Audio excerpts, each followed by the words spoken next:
Солнечный день на побережье Израиля внезапно превратился в хаос. Сирены воздушной тревоги оборвали тишину, и пляжи, полные отдыхающих, мгновенно опустели. Люди бросали вещи, хватали детей и в панике бежали в поисках укрытия. Причиной стала угроза с юга. Израильские системы противовоздушной обороны зафиксировали запуск ракеты. По официальной информации, снаряд был выпущен с территории Йемена. Об этом первым сообщил 14-й израильский канал, а вскоре заявление сделала и армия обороны Израиля. Ракету удалось перехватить в воздухе. Но сам факт пуска вызвал волну тревоги. Йемен — это не ближайший сосед, и чтобы ракета достигла израильского воздушного пространства, она должна преодолеть тысячи километров. Подозрения сразу пали на хуситов, вооруженную группировку, контролирующую часть Йемена и тесно связанную с Ираном. За последние месяцы они уже не раз угрожали Израилю, называя его прямым врагом.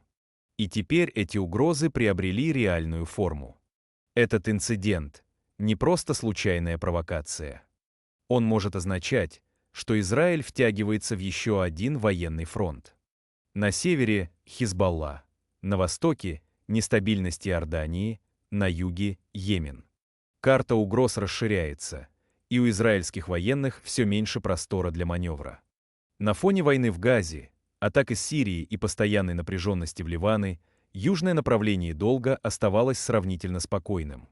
Но теперь и эта иллюзия рушится. Израиль больше не может быть уверен в своих тылах. Для мирных жителей это означает лишь одно — тревога становится постоянным фоном жизни. Каждый новый день — как на пороховой бочке. Каждый запуск ракеты — как бросок костей. Одна ошибка, один сбой системы, и последствия могут быть катастрофическими. Сегодня Израиль отбил угрозу. Но завтра никто не гарантирует, что ракета не прорвет оборону. А пока военные анализируют данные, политики ищут виновных, а жители снова привыкают к жизни в укрытиях. Это уже не просто конфликт. Это новый уровень риска, где даже пляж может превратиться в эпицентр войны.